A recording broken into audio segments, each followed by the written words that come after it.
All right, so listen, your homework assignment from last week was fairly simple. There's not anything that you needed to read or write or consider.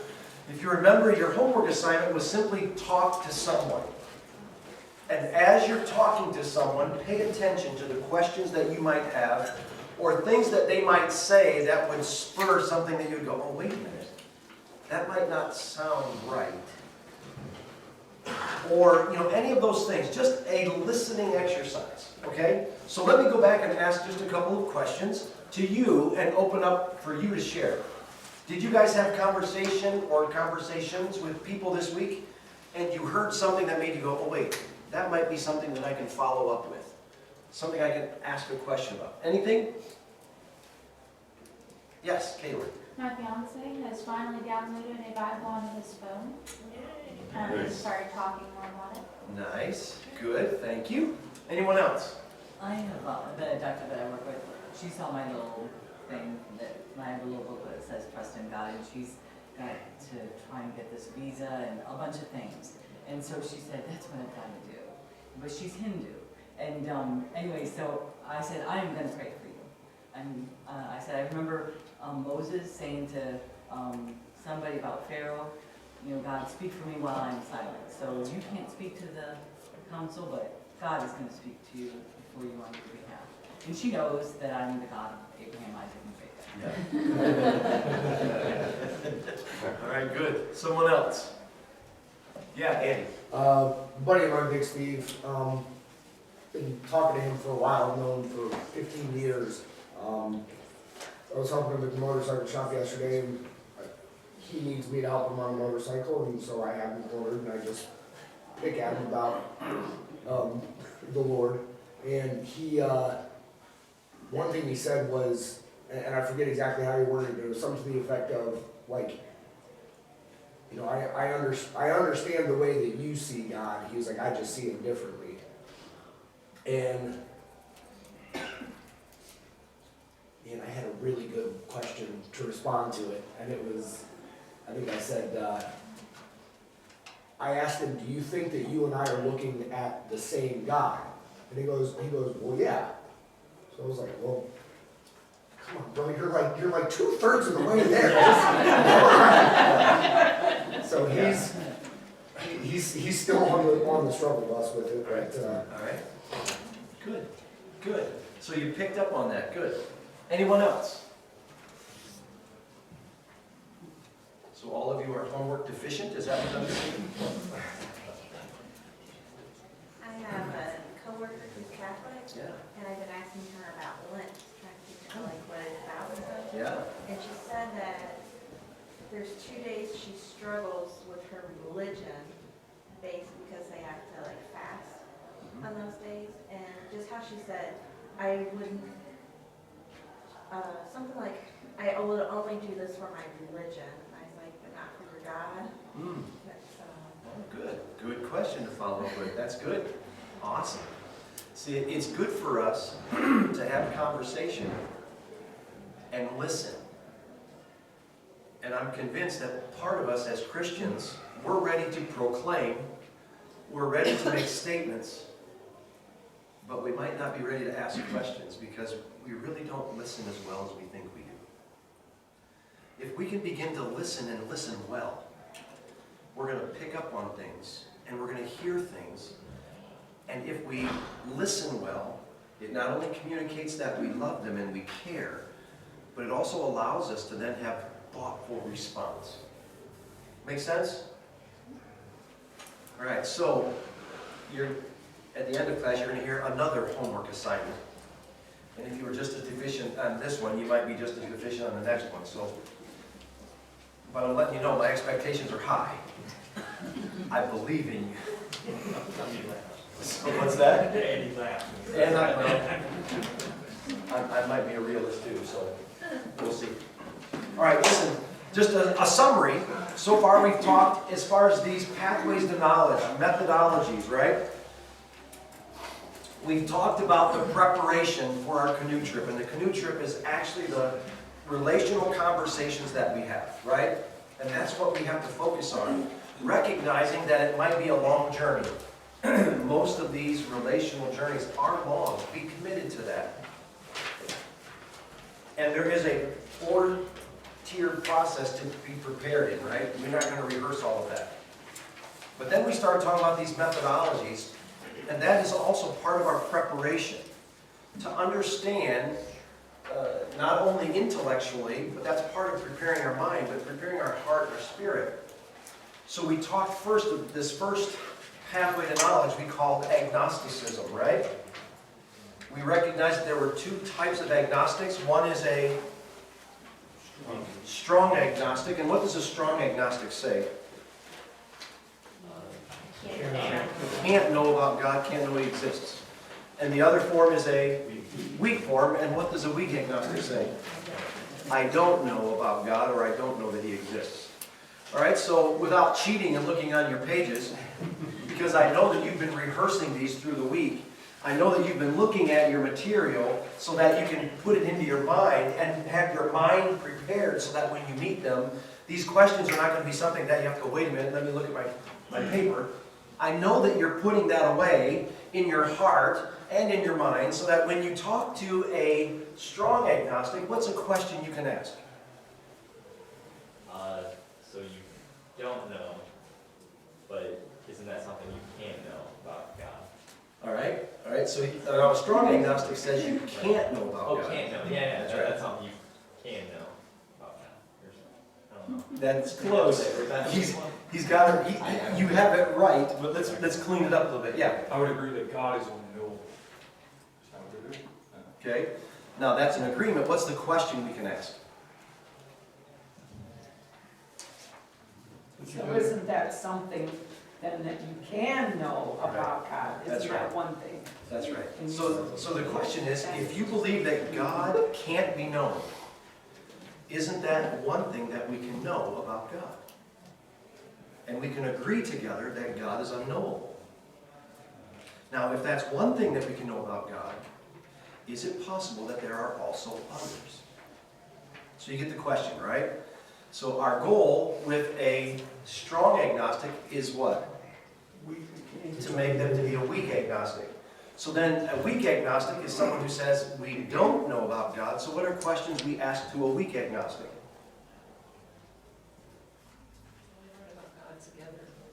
Thank you. The question is, are you willing to search the evidence for the existence of God with me? All right, now listen, start packing away these questions because you're going to encounter an agnostic. Especially if you're going to be putting the time in. I don't doubt that God's going to allow you to have contact with an agnostic. Be ready. Now, you remember the very first class we started, I said this is not a growth level class. This is not us growing to know Jesus more and more. This is us being equipped.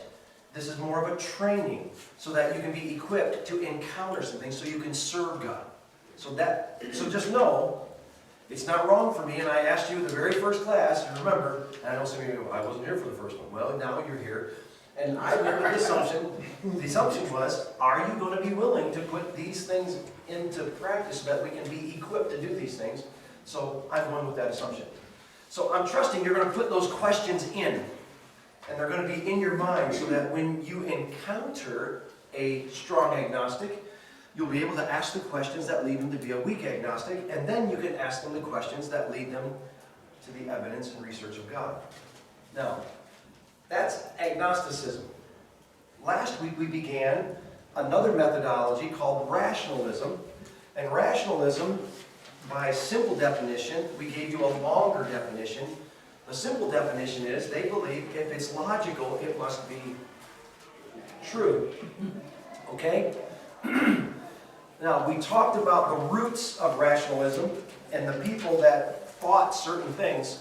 We basically stopped at the basic problem of rationalism, and that's what we're going to pick up, okay?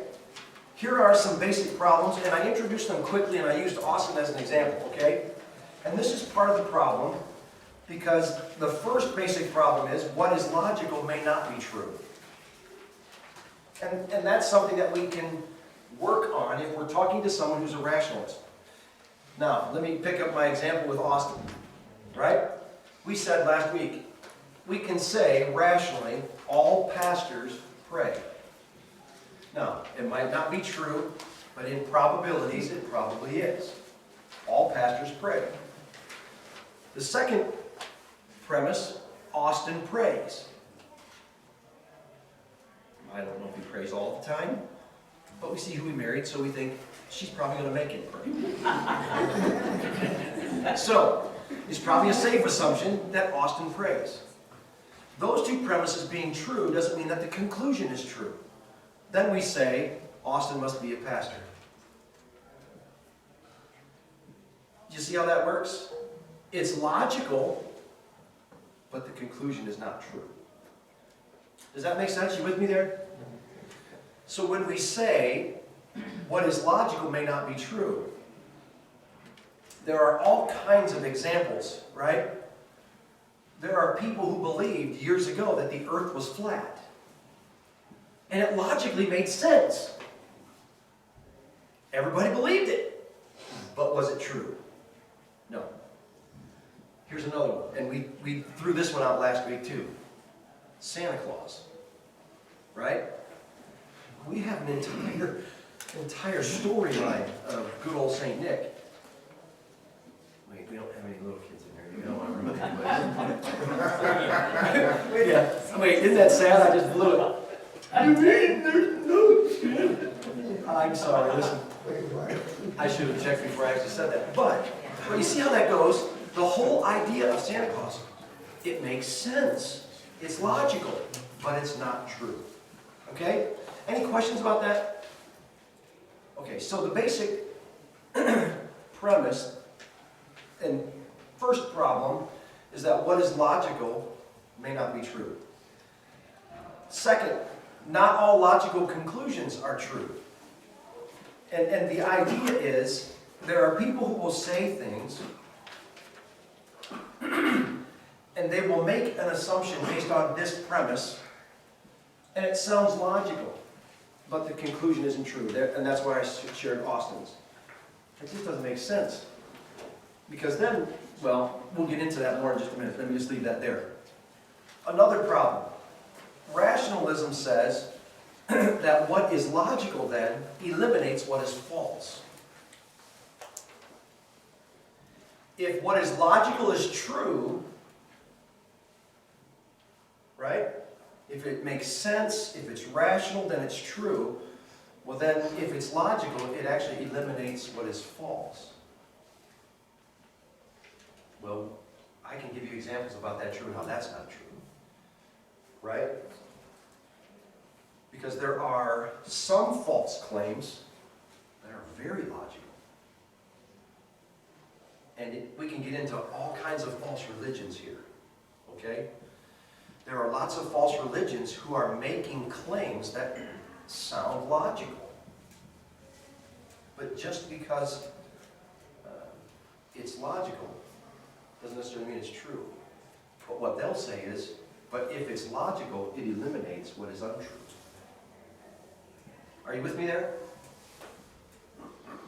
Okay, we've got one head nod. We've got some others that are deciding whether they're awake or asleep. I'm not sure what that is. Let me get to some common statements of a rationalist, and maybe this will help clarify some things. And I know you see some fill in the blanks. The first fill in the blank is left blank. The second blank, fill in the word sense. Because they can explain anything and say, for instance, this, fill in the blank, just makes sense. A rationalist will say, whatever it is they believe. You know, they'll say, well, you know what? Unitarian, a Unitarian God, it just makes sense. Having Jesus not be God just makes sense. Jesus was just a human. See, that just makes sense. So you get the idea. You can fill in the blank with whatever you believe. A rationalist will say, yeah, it's easy to believe because it just makes sense. Because keep in mind, to a rationalist, truth is based on reason and logic. If it makes sense, if it's reasonable, it must be true. But true to who? Fool. To them. Yep. Right? So here's the thing. There are times when you and I do the same thing, right? And if you go out into a desert and you see a mirage, to you it's true. And you might stake your life on it because what you're seeing looks real. Until you get there and then you realize it was just a mirage. To a rationalist, it's the same in thought. They can prove anything because it makes sense to them. Now, it might not have evidence, and that's where you have to go, but to them, their thought process is, whatever I believe just makes sense. Now, it might not make sense to Kathy, but it does make sense to Fred. Right? Amen. Yeah, thank you. And she's just going to submit because he's always right. Wait, did you hear that? She said all the time. I'm going to step over here. And we'll complete the rest of the class from over here. But listen, a rationalist says that, right? Fill in the blank. It just makes sense. And that's what a rationalist believes, because it's all about what is true is what you and I can think. Second statement. There is nothing higher than reason. We'll talk about faith, we'll talk about emotions, we'll talk about miracles. Sorry, I can't do it. Doesn't make sense. If there's nothing higher than reason, is there such a thing as a miracle? No, so it doesn't make sense. It also keeps it all on man's level. Exactly right. It's in a controlled form. That's right. There's nobody bigger than you, so you are in control. That's right. And what they do is they bring God down. Right? God is only the best of human reason. And we'll talk about that in a minute. So you understand that there's really nothing higher than reason. And if it's not rational to me, then it can't be true. Now obviously you see the end of that, because then God is only as smart as the smartest human. Right? What was that, Matt? Is it yikes? Yeah. Right? But that's the rational thought. God can only be as smart as the smartest human. Because the smartest human is the highest reason. So there's nothing higher than reason. The third thought. You and I cannot believe in something that you and I can't understand. Now, we understand that our view of God doesn't qualify for this. Because if you can understand the depths, the heights, the expanse of God, then you're God. But a rationalist will say, you and I can't believe anything that we can't understand. And of course, that's where a rationalist falls short. You'll see how we address that in just a minute. Fourth, here's another statement. There is no evidence, did I say fourth? An example of an ethical truth which makes a rational belief. They will say, let me just give you an example of an ethical truth and it leads to a rational belief. If I say slavery is wrong, would you agree? Yes. It's an ethical statement, but it leads to a belief. So we say slavery is wrong based on the ethic, right? And again, it goes back to morality, but you'll see how their morality is a little askew. But they will make statements like that because it makes sense. Slavery is wrong. And it leads to a belief, but it doesn't believe into the belief that you and I have. Let me give you the next statement, and then we'll talk about our response to it. Fifth, there is no evidence for a supernatural God or multiple gods. Because at this point, a rationalist won't believe in just a God. They might be open to any God. So if you come to them and talk about a God, they're going to discount you, even if you're a polytheist. If you believe in many gods, they're going to discount you as well. Either way, they're going to believe that there is no such thing as a supernatural God. And the reason they say it is because my reason is the highest level of understanding. I can't have a God that goes beyond my understanding. Does that make sense? Now, it doesn't to us because we believe in a God that goes beyond our understanding, but to a rationalist, that's what they say. The last statement, we all have within us from birth the innate knowledge that we need. In other words, you and I have everything that we need. And at birth, we all have it. We just have to grow into it. But then it ends with as much as you and I can know. Now, we sound, or it sounds like to us as believers, a rationalist is like, are there really people out there like this?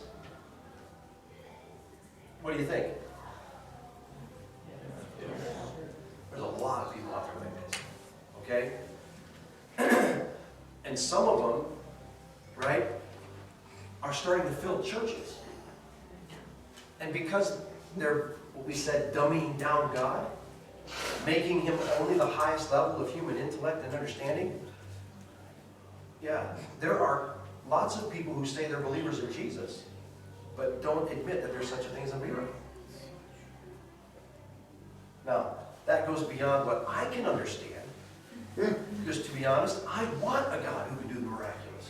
I want a God who goes beyond my understanding. As a matter of fact, I need one.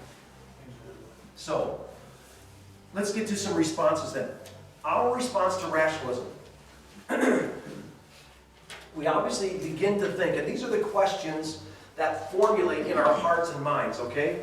So as we're thinking about asking questions, these are responses that begin within us. We have to start thinking when we're talking to someone who is a rationalist, we have to realize that what may seem rational to one may not be rational to another, right?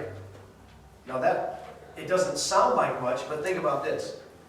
If I were to ask Gene Lamro what's the best sport on the planet, It's easy. Baseball. see how easy that is? And because here's what a rationalist will do. What they do is what seems rational to me may not be rational to you.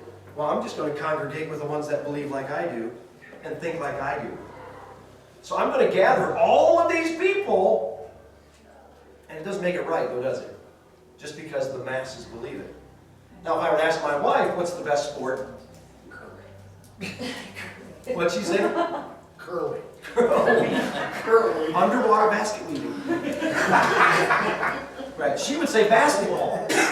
Now, David, favorite sport? Best sport on the planet? Football. Football. Uh-oh. See? Now look. Now what do? We've got differing opinions.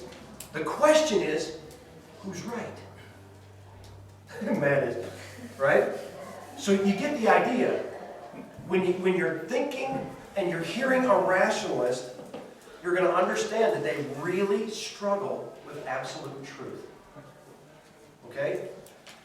Because it's only as high as the intellect can go. There's nothing higher than reason. And so if you disagree, they're going to say, what? That's your opinion. That's your opinion. Right? Or, and this is common, are you ready for this, guys? Maybe you've heard this. I have my truth. Guys, that's rationalism.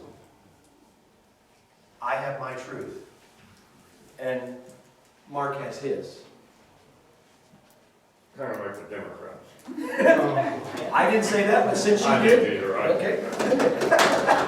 All right. We can all be rational on that statement. And listen, here's the deal, right? Because we have to start thinking, if I'm in a conversation with a rationalist, I begin to think, wait, what seems rational to him may not be rational to someone else. Now, before I get to the next one, as I'm thinking my response, think about the question that you can ask someone. So if I say, well, Gene, you say that baseball is the best sport on the planet. Are you saying that your grandson is wrong? Absolutely. Now, think about this. And I say, David, your grandpa, who loves you dearly, says baseball's the best sport. Is he wrong? Yes. And he says yes. Now, I'm glad that they were honest, but because if a rationalist is going to be honest, you're halfway home already. Because now it's like, okay, wait a minute. how can you both be right? There has to be an absolute standard of right and wrong. Does that make sense? You with me there? And we'll talk about that when we ask questions, why that's a good question to ask. But it goes back to a thought process. So if you're talking to someone, well, I have my truth. Well, that's good. So would you say that everyone agrees with you? Would you say that what you think is what everybody thinks? Obviously, they'll say no, if they're honest. And say, well then, how do I know if you're right and everybody else is wrong? Make sense? You with me? The second thought, as I'm thinking about a response to rationalism, is there comes a time where faith has to be activated. Now, to a rationalist, there's no such thing. There's no room for faith. Why is there no room for faith? Because reason is the highest level. There's nothing higher than reason. They don't believe that faith is involved in truth. And we'll talk about that in just a minute, because our next system is fideism, which is all about faith. Okay? So just know that when you're hearing someone who says, I have my truth, you get the idea? What they've already said is, I'm a rationalist, and what I believe is what I believe, and you can't refute it. And to a degree, because it's so subjective, they're true. Now, let's talk about some questions to ask. Okay? If you're talking to someone who's a rationalist, excuse me, the question that I've already alluded to, let me put it in terms of an actual sentence. How can you be sure that your understanding of the world around you is correct? Now, know this. Well, let me ask, what do you think their response will be? How are you sure that you're right and that your view of the world is correct? What do you think a rationalist would say? Worked out so far. They would say, it has to be right because it makes sense to me. Right? What's your next question? What if it doesn't make sense to someone else? Thank you. You have to follow that up with that question. Well, what if, Dom, you're saying that what you believe is true, but what if it doesn't make sense to Fred? Then he's going to say, well, then Fred is wrong. Right? Keep in mind, we're heading here because they don't believe in absolute right or wrong. It's what I believe and what I can think. So you're saying that if Fred is wrong, that there is an absolute standard of what is true and what is not true. See how I led that? See how I got the questions to get there? Okay, here's a second question. Is it possible that you may be affected by something other than reason to make your decisions? Say it again. Is it possible that you may be affected by something other than reason to make your decisions? Now let me ask you this. Are there questions or things that you guys believe to be true that have nothing to do with reason?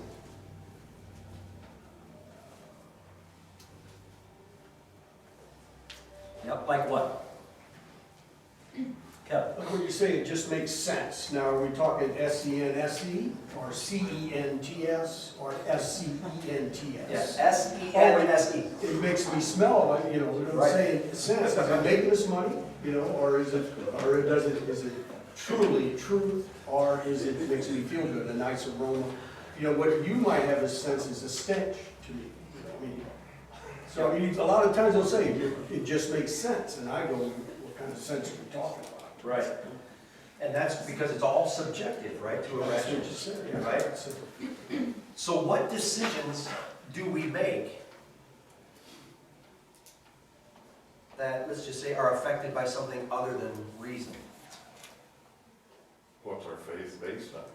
All right, see, now we're getting into faith.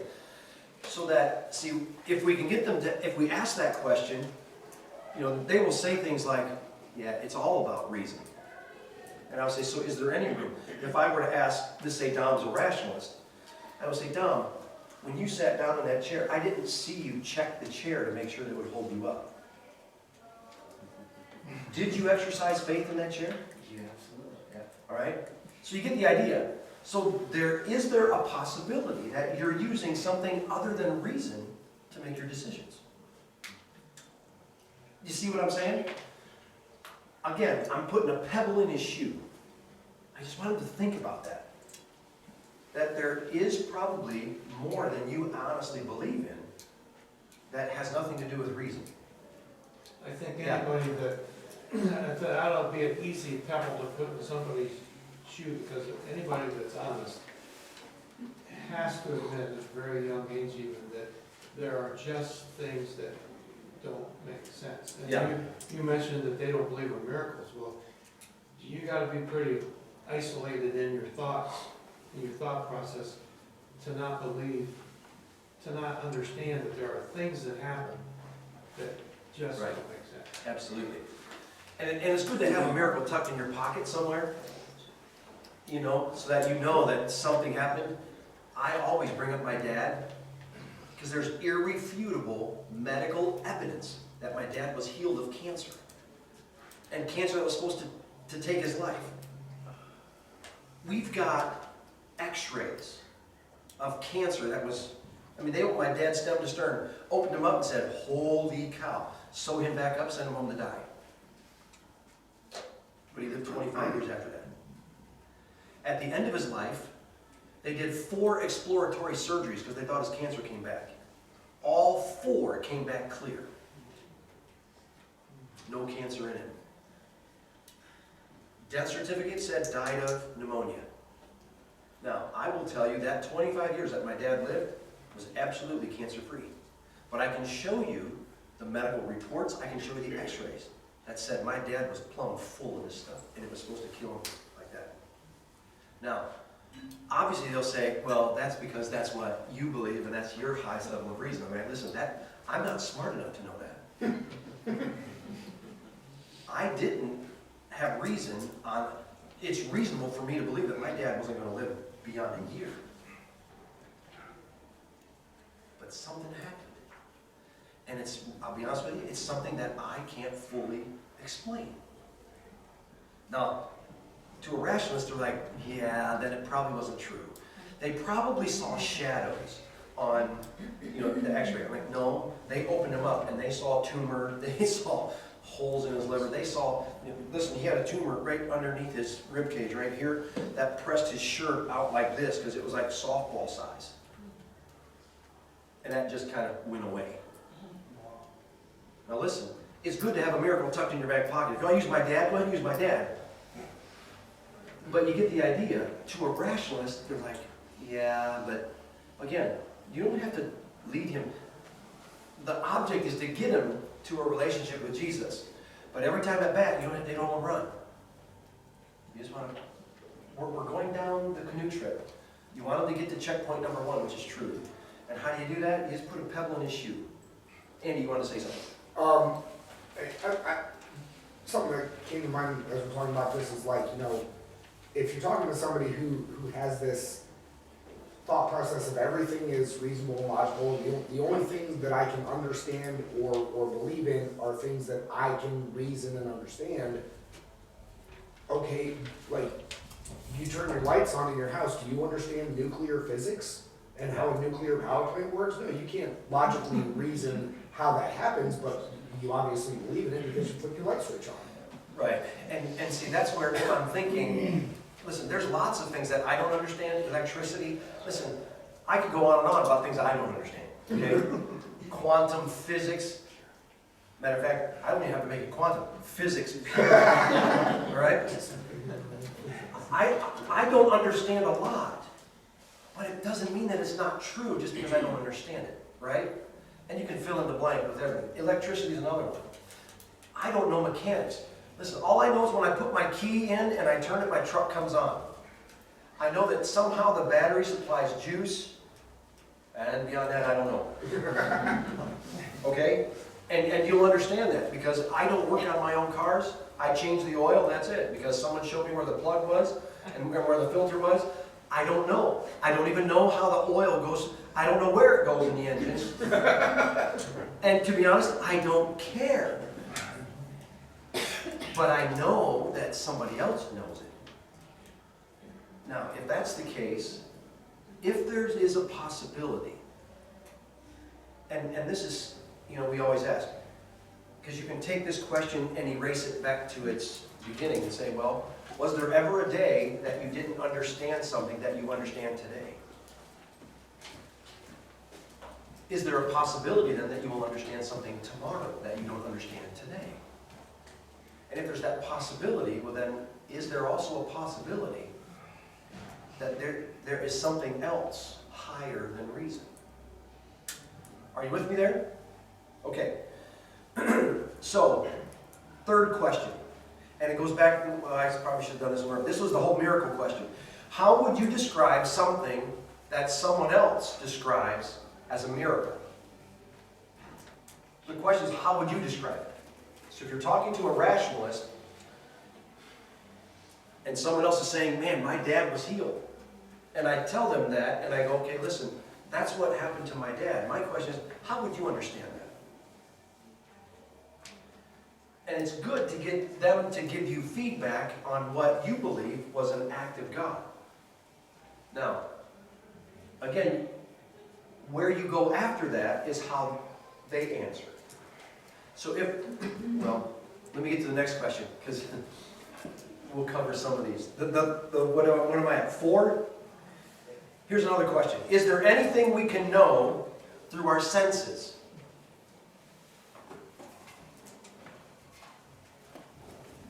Is there anything you and I can know through our senses?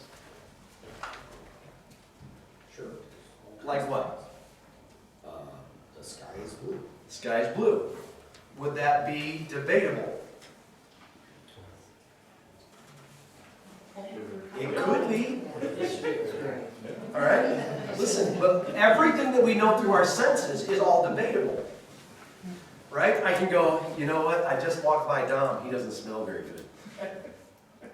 Right? And we're going to go, yeah. But now, to his girlfriend, she goes, oh man, he smells manly. Right? And I'm going, yeah. I'm not touching that whole manly thing. But you see the idea. Now all of a sudden, there's a difference between what Kylie smells and what I smell. I hope not. All right? But you get the idea. You're just asking the question, because if they can see something by the senses, but you see something else, well, then you go back to the first question. Well, then how do we know that what you see is right? So then you're automatically going to say that what I see is wrong. So you see how you follow that? Are you with me there? Okay, another question. So let me be clear, and again, you remember this is the first question we asked about clarity. Well, what do you mean by that? So here it is. So let me be clear. You're saying that you do not have any kind of faith in anything. Now, if you're a rationalist, how do you answer that? Yes. Yeah. Okay? Yeah, I don't have faith in anything. Now, if I say to Dom, who's a rationalist, who said yes, I go, well, wait, you just sat down in that chair, but you didn't test it. You didn't, how did you know it would hold you up? And he's going to say, I expressed reason. Okay, reason says that you know that it would hold you up. Faith expressed it. You didn't just know that chair would hold you up, you placed faith in it. Right? So here's the thing, if someone says, yeah, I know. Look at that chair right there can hold me up. That's rational. But I'm not sitting in that chair. Dom sat in that chair. That's faith. So they're going to get you on, well, yeah, it just makes sense. It's reasonable that that chair would hold me up. Yeah, it is reasonable. But I didn't just stand and declare that it was reasonable. I actually sat in it. So I was exercising faith. And you were exercising faith when you placed all that you were in that chair. A rationalist will go, yeah, but now you're cutting hairs. And I'm going, well, the question is, are you willing to admit that there are some things that you might be exercising faith in that go beyond reason. And then you can give them a whole list of things. But here, let me give you 2 other questions. Have you ever believed something that wasn't true but was rational? And you can go back to childhood if you want to. Did you ever believe in Santa Claus? Did you ever believe in the Easter Bunny? Did you ever believe that your dad was the tallest guy in the world? Now, listen, as a little kid you might have thought that. I don't know. But then as you grew, you're like, my dad wasn't tall at all. Yeah, it doesn't. All these things that you're talking about, to me, I'm visualizing, yeah, that they can see that. They're going with what they can see. That's right. And that's what a rationalist does. My reason is the highest sense of anything. And it's all based on a physical world that I can see. The problem is, though, our senses tell us something else. So if I can get them to go, okay, but wait, you see the sky is blue. Do you realize that the sky really isn't blue? And now you're producing evidence that the sky is clear. And it's a refraction of this prism and that thing, and next thing you know, you see it as blue. And then they're going to go, oh, well, you know. But your point is, but there's something more going on. And could there be something else that you don't see right now, but you might see tomorrow? So you lead them down that process. Let me give you a last question. And this one, usually, they don't want to answer. It's, have you ever had a rational thought that did not prove to be true? To a rationalist, they do not want to answer that question. Because then everything that they say has to be proven true. Okay? So the question, have you ever had a rational thought that did not prove to be true? That's what a miracle looks like. See, and then you go back and go, well, you know, it didn't make sense that my dad was healed of cancer either, but that's what was proven. So you get the idea. Those are questions. Now, oh boy, I've actually got some more questions, but I won't give you any more. That's enough to get you going. Any questions as we summarize or and finish up rationalism? What's the second response? There comes a time when faith needs to be active. What was the first one then? What may seem rational to one may not be rational to another. All right, and those are all internal things. Those are the things that I begin to I prepare to respond to, okay? So those are questions that I think in my head that I need to respond to, and that's the formulation to the questions, okay? So if I begin to think those things, then my questions flow right out of that. Does that make sense? Just say yes.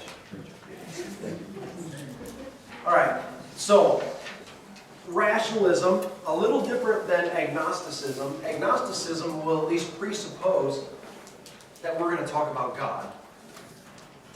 When we talk about rationalism, what is God to a rationalist? Reason. If there is a God, he can only be what I think he is. So it's all about reason, rationale, okay?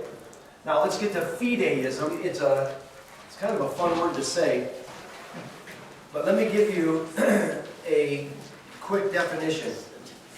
Fideism is a belief that truth is known by faith. A belief that truth is known by faith, not by evidence. Okay? Now, this sets a rationalist on edge. So if you really want to have fun with some people, if you know that there's a rationalist and a fideist, get them in a room together and just let them knock each other out. Because they're juxtaposed, okay? Now, here's what's interesting, because to a fideist then, they will say, and they will give you a presupposed idea of God, okay? A fideist will say that God is known by the heart, not by the mind. A rationalist will say, if there is a God, he's only the best that our minds can think of. So God can only be known in the mind. But a fideist says that's not the way we know God. See, God is only known through the heart. Now, here's what let's get it back to its simplest form. A fideist will say, most of what I believe, and even all that I believe, and again, fill in that blank, whatever I believe by faith. Now, to a fideist, they can prove anything exists because I have faith that it does. Okay? Here are some roots. Wow, I'm gonna blow through this pretty quick. There's a guy by the name of Blaise Pascal back in the 1600s. He basically said sin prevents us from proving God. And as a fideist, know that they struggle with a definition of sin.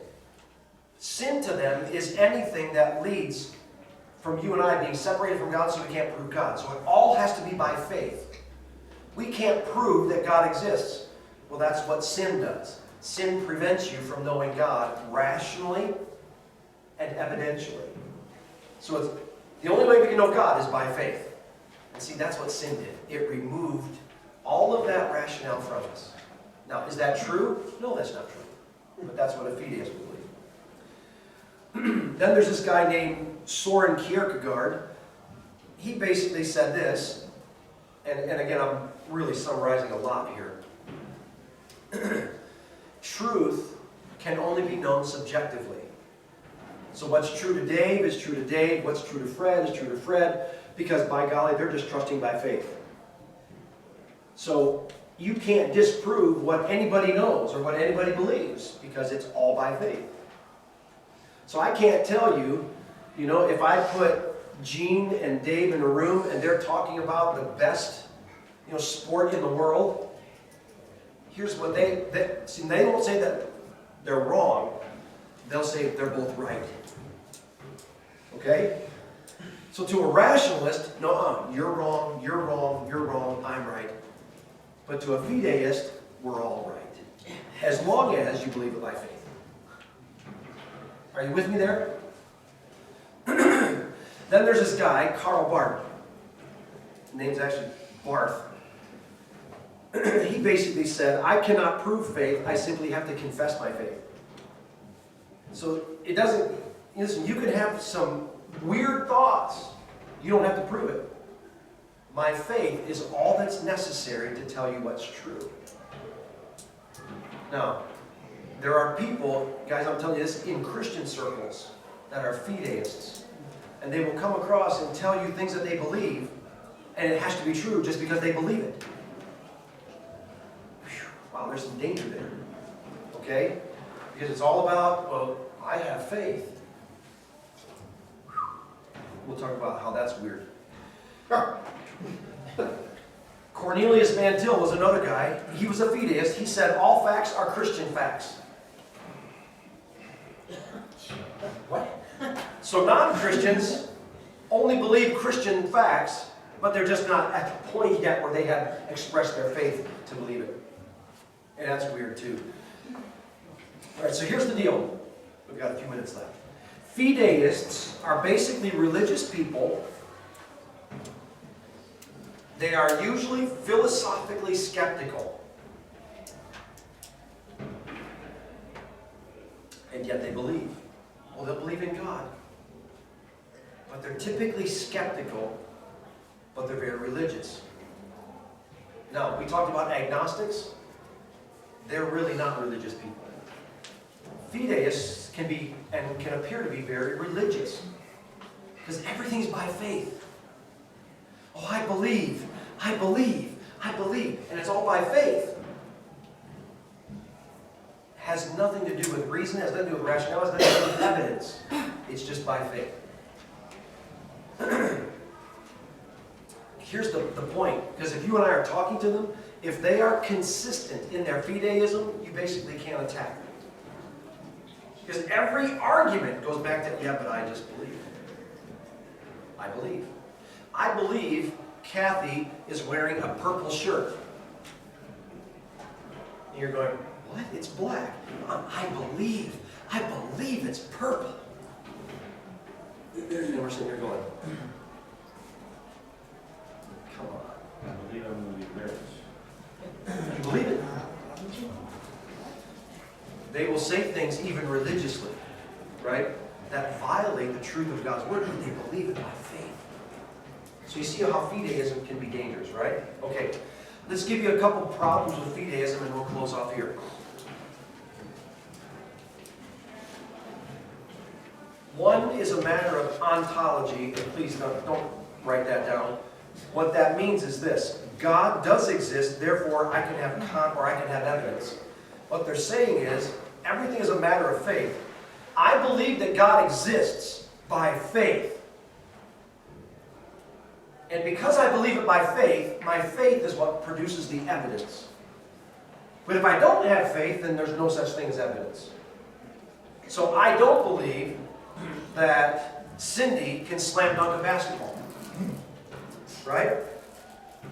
If I believe that Cindy can't slam dunk a basketball, then there's going to be no evidence to prove it. But if I believe David can slam dunk a basketball, then only then can there be evidence to prove it. Now what happens to that? Sometimes our evidence goes askew. Because the evidence doesn't always respond to faith. And we'll talk about that in a minute. The second problem is what we call epistemology in the order of it. Because there are those who will say, I have evidence, therefore I know that God exists. To a fideist, that can't be. They don't like looking at evidence first because everything is based on faith. So don't talk to me about evidence. They're going to discount you right away. So if you show them 37 proofs that God exists, but you don't start talking about, yeah, I believe in God. Right? You've already closed down a fideist. And that's part of the problem. They're listening for faith and faith alone. You with me there to a point? Let me see. All right, let me give you this last one. Here's a basic dilemma. Either a fideist will give you a reason why God exists, or they won't give you a reason. Now let me tell you the basic dilemma in this for a fideist, okay? If a fideist will believe that they can give you a reason for the existence of God, well then they've already abandoned fideism. And they're really not a fideist. Then there's something else, and we'll talk about that next week. But if they believe that a fideist can't give you reasons why God exists, then I realize that they're legitimate fideists, but then I can know this. Again, it goes to what I'm thinking so I know how to respond. If they believe that they can't give reasons for the existence of God, then I can ask, well, would you mind going with me to see if we can find evidence for God? If they're, well, it has to be by faith. Okay, let's go look. And if they're willing, again, you see how we can begin to approach it. So there are basic dilemmas. Here's the problem with fideism. Fideism can't prove anything. Right?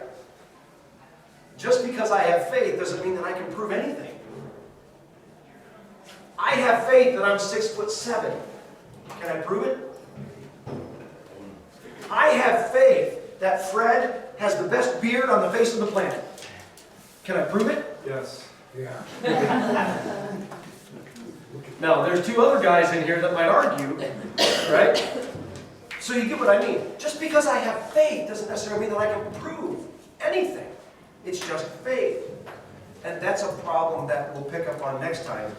Because if fideism can't prove anything, well then I need to start delving into a way that allows me then to talk to a fideist. And then some questions that I can ask, and we'll get to them next time. Any questions to this? I've done a lot of talk. And we're going to get to questions that we can ask to a fideist. Yeah. If a fideist believes in God by your faith, are we really trying to, or do we really have a challenge of bringing them to God? Oh, yeah. Oh. Yeah, we do. And here's the problem, right? Listen, you and I understand that our salvation is on the basis of faith. For by grace we have been saved through faith. Our salvation is based on faith. But it's a faith that makes sense, based on the evidence. We have a solid foundation of evidence that makes our faith reasonable. See, they don't go there. It just has to be faith. What we would probably know as blind faith. They just believe it because whatever they believe is what they believe. It is all by faith. So they may be believing wrongly. Exactly. And yeah, Unitarian, fit into this. Universalists, yeah. Yeah. Not strictly, but parts of them, and probably 9/10 of them. But there are parts of a Unitarian Universalist that will say, oh yeah, we believe this based on this. Very loose. But for the most part, you're right. Yeah.